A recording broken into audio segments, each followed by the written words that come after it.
Moi non plus, en fait, je sais plus trop qui je suis parce que la dernière série, effectivement, a recoupé pas mal de personnages. Et puis au-delà de ça, l'ensemble de mes travaux se sont aventurés sur diverses pistes photographiques.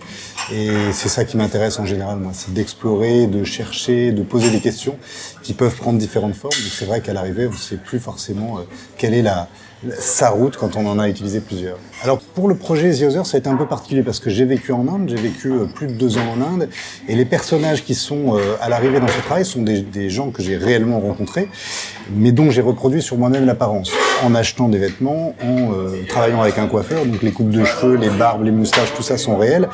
Et effectivement, je me suis aventuré à la fois photographiquement dans un savoir-faire qui n'était pas le mien, qui est celui de la photographie indienne populaire, notamment la photographie de studio. Et je me suis aussi aventuré dans une société que je connaissais un peu, mais avant de bien connaître la société indienne, il faut beaucoup de temps. Et effectivement, ça m'a pris plusieurs années.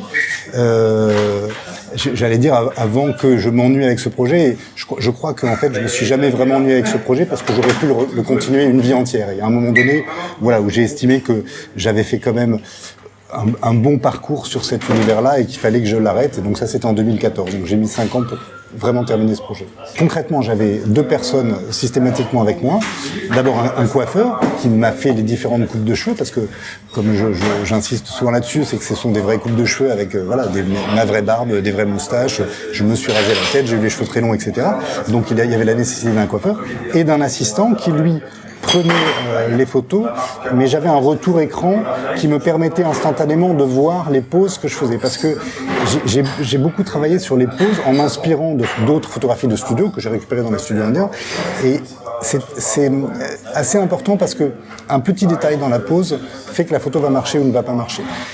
Si on en fait un peu trop, ça marche plus. On sent la blague, on sent qu'on n'est pas dans la réalité. Si on n'est pas juste par rapport au personnage incarné, ça ne marche pas non plus. Donc c'était important de pouvoir avoir un retour et de pouvoir corriger mes poses en fonction du personnage. Alors je n'ai pas voulu que une personne me conseille sur les catégories à représenter parce que je pense qu'aucun Indien n'est objectif et ne pourrait définir les autres catégories de façon totalement objective. Par contre, j'ai demandé conseil à plusieurs reprises à des personnes de la catégorie que j'allais représenter. Par exemple, pour faire un personnage sikh, je me suis évidemment fait aider pour mettre le turban, qui est quand même un turban de plus de 7 mètres de long, qui est quand même très très compliqué à mettre. Donc je me suis fait aider par des amis sikhs.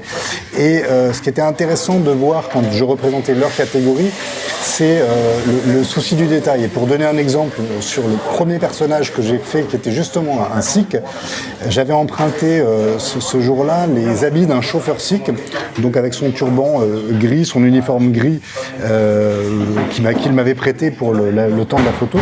Et au moment où on a commencé la prise de vue, on commence à faire les photos et il me dit attendez, arrêtez. Et là, qu'est-ce qui se passe? Il dit non, c'est très important. Et il vient vers moi, il prend le stylo qui était dans la poche de sa chemise et il le glisse dans ma poche de chemise. Il me regarde et il me dit « very important ». Et donc je me dis « pourquoi très important ?» Et en fait, qui a un stylo, c'est écrire. Qui écrire appartient à une certaine catégorie. Et donc, c'est très important de le montrer. Au-delà du fait d'avoir un stylo pour pouvoir écrire, c'est très important de montrer qu'on sait écrire. Ça te monte d'une catégorie supérieure juste parce que tu as un stylo qui n'est pas de ta chemise. Et quand j'ai vu ce détail et que je me suis dit que c'était le premier personnage que j'ai incarné, je me suis dit le souci du détail va être très important. Ce qu'il y a de particulier en Inde, ça existe partout, mais peut-être de façon plus poussée qu'ailleurs, c'est la façon dont la société est catégorisée. On sait, hein, c'est valable aussi en Europe, mais en Inde, c'est extrêmement... je dirais que c'est fondateur de la société indienne. Donc c'est défini dès la naissance pour plein de raisons, de métiers, de religion, de région d'origine, etc.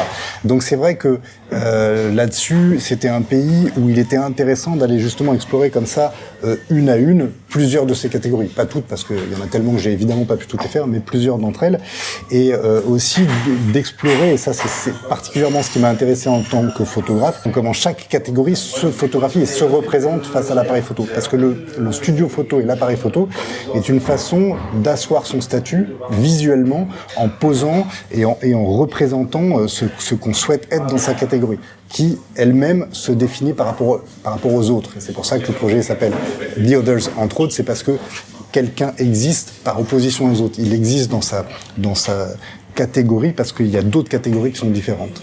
Lorsque j'ai exposé ce travail à Delhi, que j'ai volontairement exposé en extérieur parce que je voulais que tout le monde puisse venir et pas seulement les gens qui osent passer le pas d'un musée, de la porte d'un musée ou d'une galerie, c'était intéressant de voir les réactions des gens parce qu'il y a différentes catégories qui sont représentées et notamment des gens sont venus me voir en me disant on vous remercie. Vous me remerciez de quoi? On vous remercie d'avoir inclus notre population et de l'avoir observé avec autant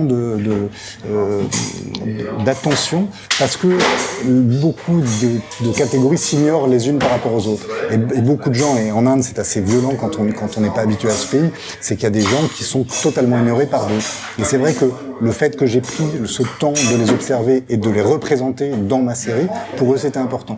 Donc c'est vrai que chose que je n'avais pas du tout anticipée parce que, encore une fois, comme on le disait, il pourrait y avoir une certaine réticence. Et là, pour une partie de la population, au contraire, c'était la fierté de faire partie de ce travail.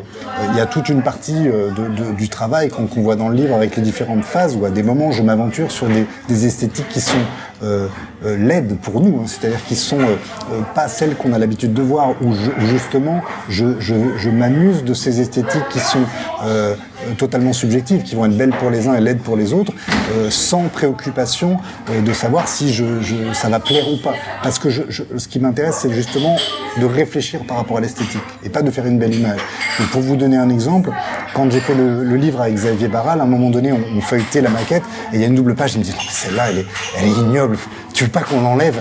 Et j'ai dit mais non Xavier, justement parce qu'elle est ignoble, parce que tu la trouves ignoble, il faut la garder. Et c'était ça qui était intéressant, c'est qu'est-ce qui est une belle photo, qu'est-ce qui n'est pas une belle photo, pourquoi elle est belle pour les uns, pourquoi elle n'est pas belle pour les autres. Ça m'intéresse beaucoup plus que de faire une belle image. Je pense que j'aurais beaucoup moins compris les choses si j'avais photographié les Indiens eux-mêmes, parce que en fait ils seraient arrivés avec leur propre code vestimentaire, physique, voilà, j'aurais juste fait une série de portraits. Ça aurait été beaucoup moins intéressant dans la compréhension de la société. Et aussi, encore une fois, pour moi, ce qui m'a intéressé, c'est vraiment d'inverser le processus, c'est-à-dire de me dire non, je ne fais pas ce que fait un photographe d'habitude, c'est d'aller voir les autres, de faire des photos et de les ramener. Je ne rentre plus dans ce jeu-là. C'est difficile de revenir en arrière. C'est-à-dire, on va dire, sur une photographie documentaire plus classique après The Others. Et pour être honnête, là, je suis dans une période de réflexion justement par rapport à la photographie, et puis moi, mon propre positionnement par rapport à celle-ci, qui est nécessaire parce que, effectivement, The Others m'a emmené assez loin dans une remise en cause de la photographie.